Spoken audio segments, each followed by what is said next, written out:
कुचुर कुचुर आँख कर बार भइल झौआ बलम हो ले औता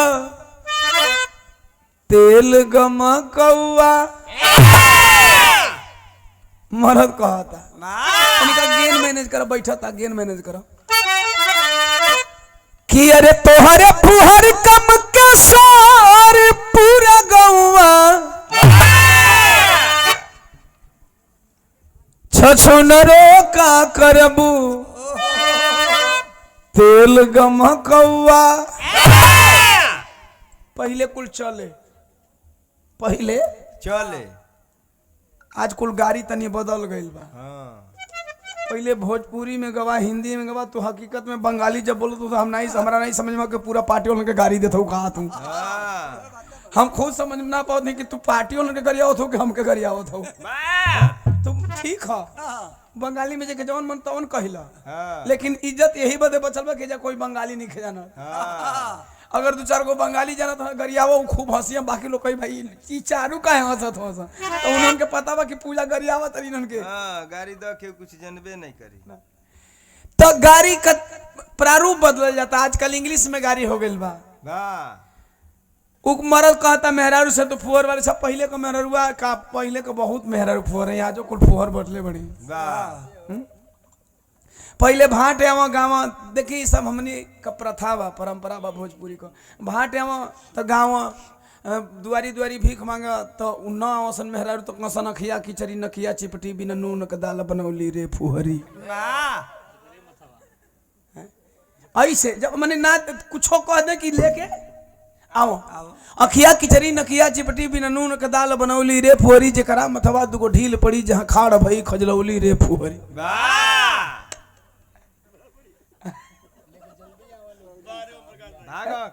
ताकि जल्दी लेके आओ। अच्छा तो ऐसे फुहरी ना कहा सन, मेहरारू फुहर होइबो करो। कुछ मेहरारू तेतनी फुहर होली कि अगर उनका रोटी बनावल देख ले तो खाए का मन न करे। पूजा ना हम लोहिया काटा तली तले आगे सन देना ना घास ले ली तले खजला गेल त यहाँ से खजलावत कहाँ कहाँ खजलावत हो गला। शोरूम में चल जाइए खजूर दे अगर वो टाइम नजर पड़ गई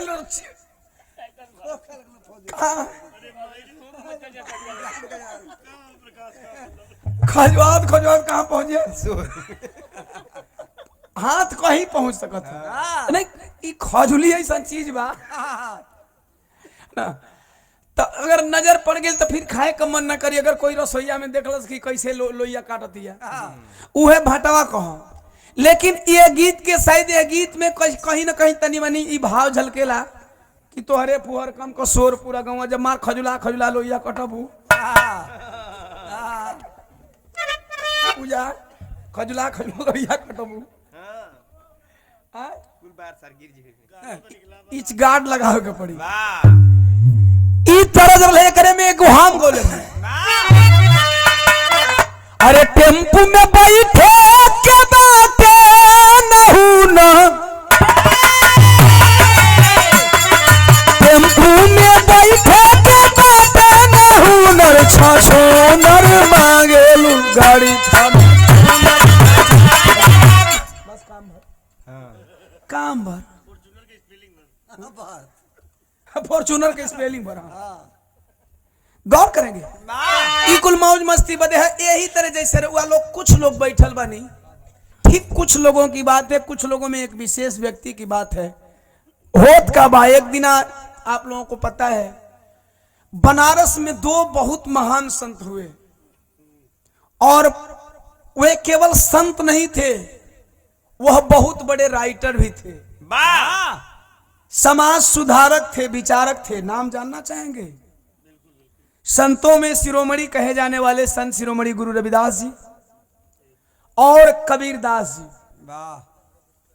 ध्यान देंगे कबीरदास जी के विषय में बताया जाता है कबीरदास की उल्टी बानी अब बरसे कंबल भींगे पानी। जरा ध्यान देंगे कबीरदास जी उस टाइम लिखते थे तो समाज को बचाने के लिए लिखते थे।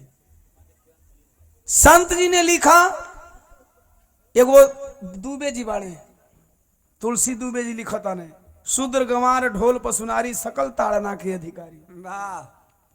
शूद्र गंवार ढोल पसुनारी सकल ताड़ना के अधिकारी। 4 वर्ण बनाया गया है, 4 वर्णों में शूद्रों को सबसे नीचा गया है। शूद्र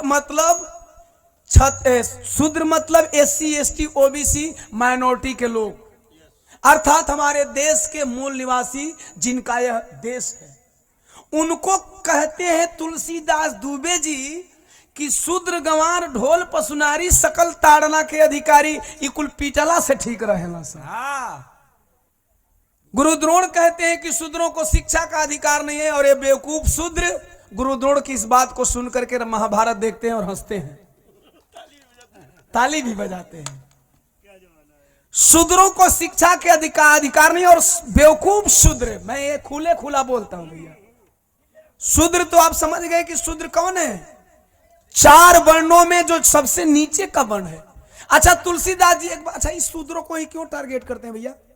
एक जगह लिखते हैं शूद्र गंवार ढोल पसुनारी सकल ताड़ना के अधिकारी, फिर लिखते हैं, तनी सूर देता, लिखते हैं पूजा हो विप्र सकल गुणहीना।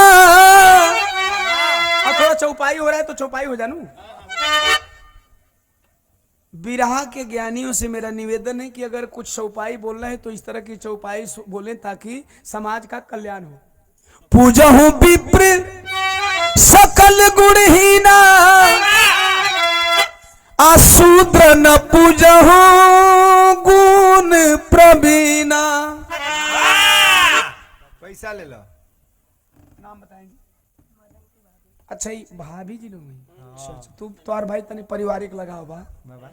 100 रुपया भाभी जी के चरणों में प्रणाम। उपस्थित जन समूह के कोट कोट सन्मान।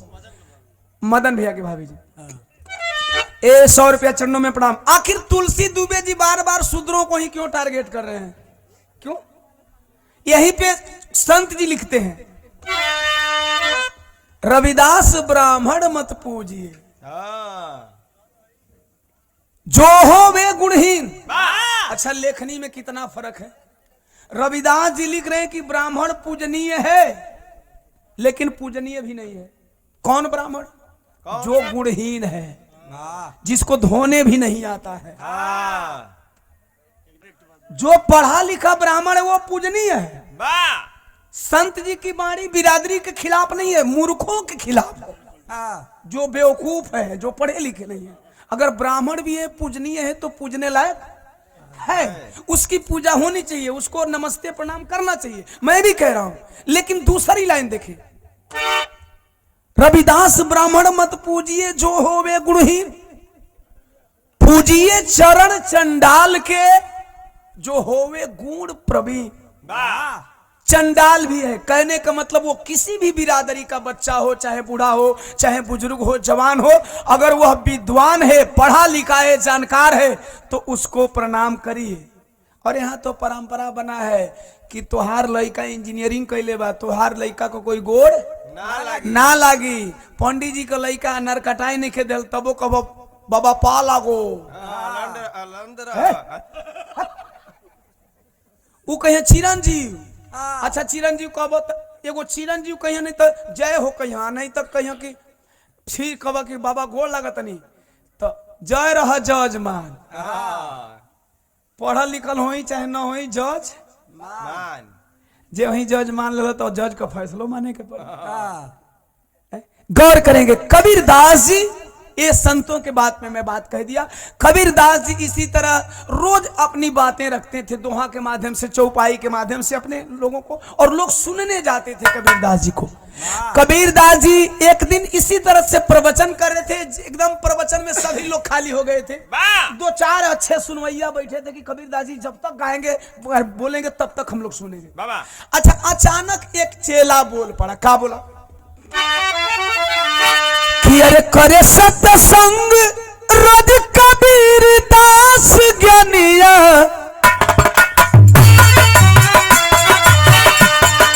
करे सत्संग रोज कबीर दास ज्ञानिया, भजनिया हो अपने भाव में सुना हुए।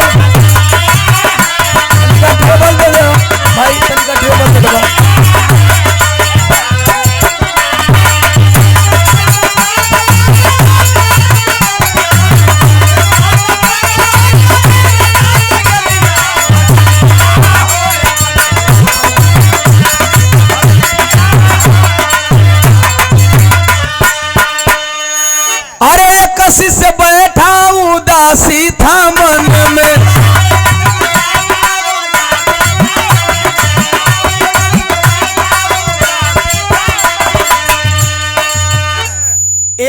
से बैठा था, सारे लोग चल गए, सोचा कि सब लोग चल गए तो घर की बात है, हम अकेले में बतियाएंगे।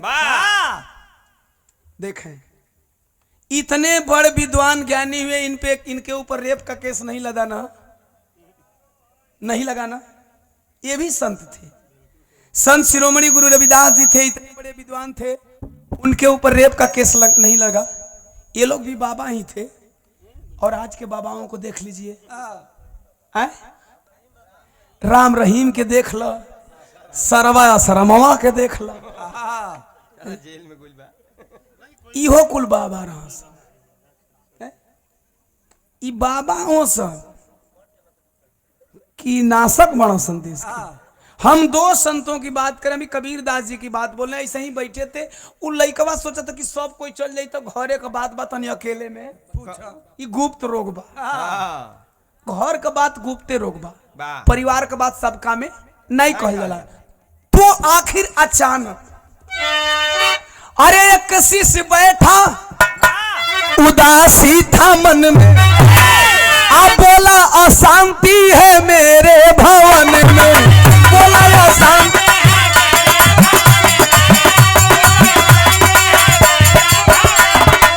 कबीर दादी कहना बचवा तू रोज आवे ले इधर मुंह मार के बैठे ले, का बात बा रे सब कोई चल जाला तबो तो के कमन घटा जाला कि तू हमारा अंतिम दोहा चौपाई सुन के जाले।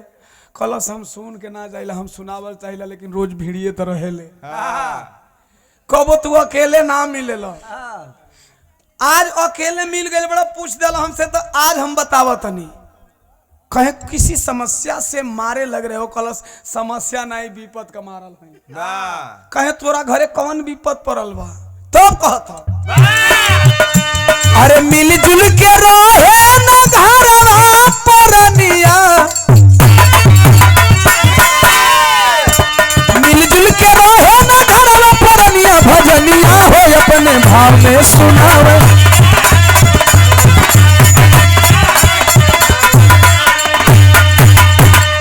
कलश गुरु जी कहता तो दो चार लोग हम तनी इन लोग को उठा देता, तब हम बतियावती। कहता तो तुहार दरी बटोरती, लेकिन हम ही अकेले रहिया, तू अकेले रह। दो चार गो चेला रह सुने वाला, प्रवचन कलन निकल लो, तनी देख ले बेचारा का तकलीफ बा। कहता गुरु जी हमारे घर में रोज झगड़ा चलता, कहे भाई से नहीं, बाप से नहीं, दयाद पटीदार से नहीं। कहे तब कल साहब का कहीं कहे में शर्म लगता, हमारे मेहरुए से रोज झगड़ा चलता। कल हाँ यार तो बड़ा दिक्कत का बात बा कि परिवार में रोज पति पत्नी के बीच में कला अच्छी बात नहीं है, नहीं तनी मनी होला, लेकिन रोज होता तो ये बढ़िया बात नहीं है। कहे हमसे क्या चाहते हो, कहे सुनने में आता है कि आप बहुत बड़े विचारक हैं, कौन उपाय बता देता कि हमारा घरवा का झगड़ा बा खत्म हो जाए। कबीर दादी कहना बेटा जैसे जैसे मैं कर रहा हूं वैसे वैसे तू अपने घर पे करना, ध्यान देगा, जैसे जैसे मैं कर रहा हूं वैसे वैसे तू अपने घर पे करना। कहे गुरुजी कौन उपाय है, कहे देखो पहला उपाय ध्यान से सुनो, और ऐसे अगर तुम अपने घर में करोगे तो कभी झगड़ा कला नहीं होगा, और तुम दोनों पति पत्नी मिल करके रहोगे। तनी ध्यान से, दोनों पति पत्नी मिल करके रहोगे। पहला उपाय कबीर दास जी बताओ तुम कि अरे भारिया से बोले कबीर जी बचनिया,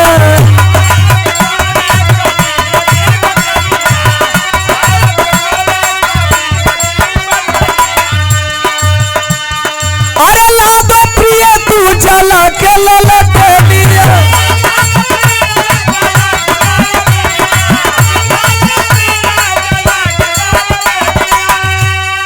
अच्छा ये बतावा रात में ललटेन आवे ठीक बा, सवेरे सवेरे ऊपर वचन सुनावत हो, सवेरे कहत हो तनी प्रिय लालटेन लेकर के आओ, वो भी कैसी लालटेन, जलती हुई लालटेन।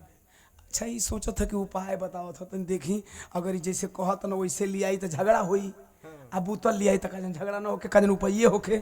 अच्छा ये कहना तो कबीर दास जी का मेहरारू लालटेन जरा के ले आवत कहत हो सरवा का उपाय बताओ था। अब ई दिन में ललटेन अपना मेहर ले जरवा होता, हमरा से उपाय बतावता ना। अगर हमार मेहर बाई दे हमारा मुंह से निकल गई कि दिन में ललटेन जरा के लिया दी तो गुस्सा में मारो ना कि राशन का तेल इतना महंगा बा। ई ललटेन ये तेरे झगड़ा कर अत्तो वाले अब ही ने तना ही कहत न तबले ओनियल देखत हो कि देखियो मौगी का करे तले कबीरदास जी का मौगी का करत अरे जरत ललटेन लेके आई दुल्हनिया अब जवन शंका में है तवन पूरा हो गई लालटेन जरत लेकर के कबीरदास की दुल्हन आ रही है कलश इहो पागल कर मौगियो पागल हम तो साला चला कही तब हमारा में घरे झगड़ा होला लेकिन तो पागले हो मौगियो पागल है तो हमके उपाय बतावा था हे तना आदमी है जे सुने वाला इहो पागल है जे बैठल हो वो पागल है मजाक कर रहे वहां कहत यहाँ की बात नहीं है हाँ लार तारा सही सही कहे वहां सम्मानीय भैया आरपी यादव जी और पूजा रानी जी के यही है ना हस्बैंड पति गार्जियन मालिक ये करा में हंसे वाली कौन बात बा हस्बैंड कहत रहा जैसे मुंह बाके लगा था कि तू अपना मेहरारू को हस्बैंडे ना हुआ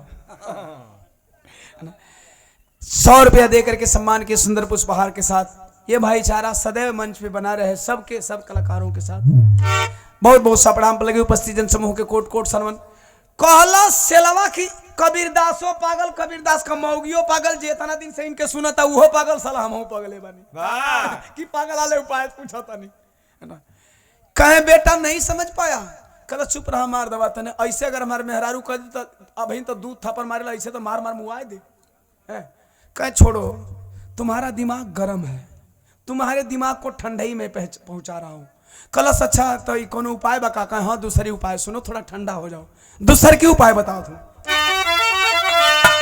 अरे फिर मांगे कबीरा नारी से मिठाई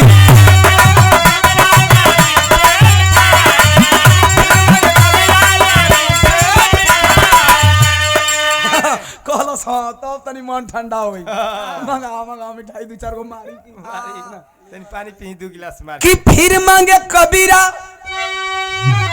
नारी से मिठाई आ कबीरा की दुल्हन नमकीन लेके आई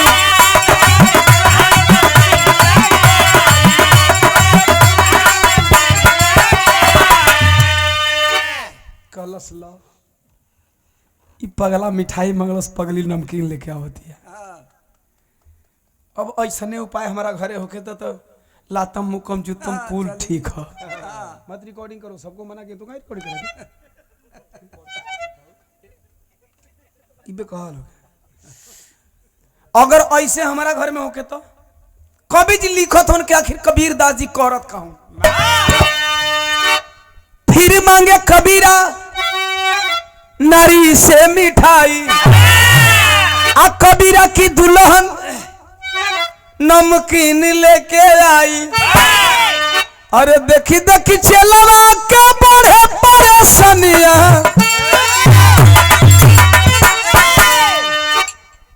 अरे भजनिया हो अपने भाव में सुनावे तो जाने ला ना कि कबो कबो गौला ले महत्व हमार बात हो जाले अब ऊपर नीचे से ऊपर पारा हाई होता कहता कि कबीरदास के मारे किनको मोगी के मारे हैं ई मिठाई मांगत हो नमकीन लेके आवत हो और देखो तो कि गुस्सात हो कि नहीं जब नमकीन कबीरदास की बीबी लेकर के आई कहे बेटा पानी पी लो कहे सरवा फिर फंसौलस है ना ये करले उपाय पूछत नहीं हमारा औरी पारा हाई करत है घरे जाई तो और मेहरारू के मारा बाज हमार घरे का झगड़ा फरियाई नहीं कल सुना है मिठाई तू अपने में डाला हम कहे यह उपाय बताओ थुआ कहे बेटा तुमको बात समझ में नहीं तुम्हें पानी पिलाने के लिए मैंने मीठा नहीं मांगा है तुम्हें समझाने के लिए मैं मीठा मांगा हूं कि ऐसी बात अगर अपने घर में लागू करोगे तो झगड़ा लड़ाई नहीं होगी कहे मर्दबा पागल ना हुआ है तू भरसक उल्टा पलटी तू लिखल दोहा चौपाई तू तो पगले जाना था ई पगले का काम है उल्टा लिखल कहो तू मिठाई मंगल तो हर मेहरारू नमकीन लिया के दलस अगर ये करा बात पर तो हमारा घरे रोज झगड़ा हुई मिठाई मांगी या मेहरारू नमकीन लिया एगो मेहमान कहेंगे तो हमारी बेइज्जती हुई मारा नहीं कहे बेटा यही तो ना समझी है तुम्हारी कलस हाँ हाँ हमारा ले समझदार तो तू ही लगते बड़ा अच्छा, इसमें आप लोगों को लग रहा है कि कौन समझदार है? जब तक से मैं राज नहीं खोलूंगा तब तक से आप लोगों को समझदारी दिखेगी ही नहीं कि कौन समझदार है। कबीरदास की उल्टा मानी, यूं ही नहीं कहा गया। अभी तक आप लोगों को भी लगेगा कि कबीरदास उपाय बताओ तो कि झगड़ा ला रहा हो, लेकिन कबीरदास जी बोले बेटा समझ, अगर ऐसी वारदात तेरे घर में होगी तो कभी तुम्हारे घर में झगड़ा कला नहीं होगा। अब इन्हें कर खोपड़ी हैंग करत था, ये अगली लाइनिया बहुत कुछ क्लियर करत। अरे की बोलल बा चलावा समझ में न आवे, हम के कबीर दास मूर्ख बना।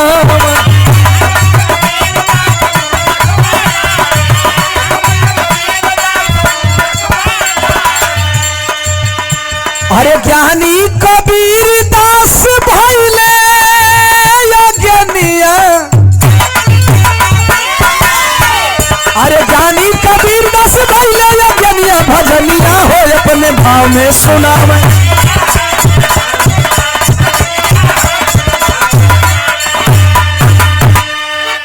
कलश तुम मूर्ख बाड़ा, तोहार बात हमारा खोपड़ी में घुसत नहीं खे, ऐसे हमारा घर का कलह न ओराई। अगर तोहार इच्छा होके तो कहता अब गोड़ लगी जाई, कहे नहीं बेटा तू रियली भैया भैया भैया भैया मंच ओए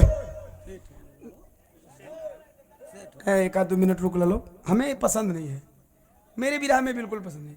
एक लाइन और है, एक के लाइन सुन लो, लोग मजा आ जाए।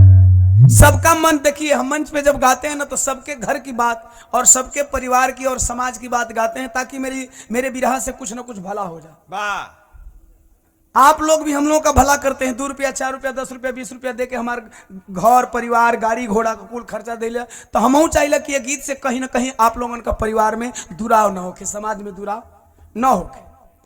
गीत की आखिरी कड़ी गौर करेंगे। कबीरदास जी समझाओ तो बेटा तू समझ नहीं पाया, अब मैं तुम्हें सीधा समझा रहा हूं। का कहो तुम कहल पत्नी का फर्ज माने पति के बात को, कलश मतलब कहे पत्नी का धर्म होता है कि पति की बात को माने। गौर करेंगे, थोप नहीं रहा हूं औरतों के ऊपर कि जो तू जवन कहता हूं माने, लेकिन पत्नी का धर्म होता है पति की हर बातों को माने। लेकिन खाली पत्नी का धर्म थोड़ी होला, फर्ज हमरो तो हर बात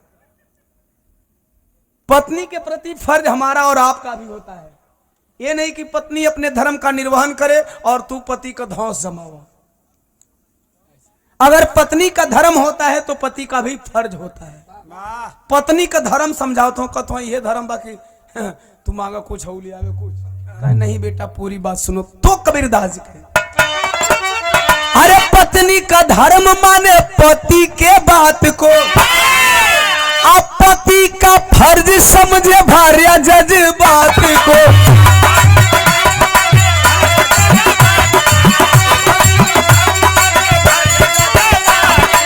कलश की साहित्य अपने अंदर रखो, हम बड़ा देहाती मन है ना।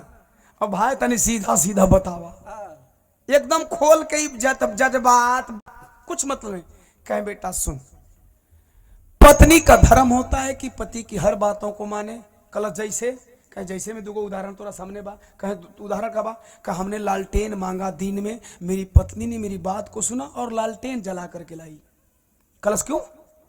करे पगले कभी कभी दिन में भी रोशनी की जरूरत पड़ती है। वाह, और मैंने कहा नहीं, अगर वो पूछती कि क्या होगा तो गुस्सा स्वाभाविक है, लड़ाई होती। उसने चुपचाप ला करके मुझे लालटेन दिया। हो सकता है मैं लालटेन मांगू और किसी अंधेरे कमरे में जाऊं, क्योंकि वो घड़ी टारस तो चलत ना रहे, मोबाइल तो चलत ना रहे कि घुस दिन बार देबो। मैंने जो कहा उसने वो माना, मैंने जो कहा उसने वो माना। कलश अच्छा तो तू का मन ला अपनी मौगी को, करे पगला। दूसरा उदाहरण में हम अपनी मेहरारू से मिठाई मंगनी है, वो घड़ी तो लालटेन लेके आ गई है जरूरत, लालटेन लेके जरूरत ले आई। दूसरा उदाहरण में हम अपना मेहरारू से मिठाई मंगनी, उ नमकीन लेके आई लिया। कलस तो ये तो झगड़ा का कारण बा, हमार मेहरारू नमकीन लेके आई तो मारो, हम मिठाई मांगब तो नमकीन काहे ले आई? कहे बौरा हो, पागल हो। एक दिन मार्केट गए हो, मीठा ला करके घर पे रखे हो सकता है तुम्हारे अनुपस्थिति में कोई मेहमान आए हो और वो मीठा खत्म हो गया।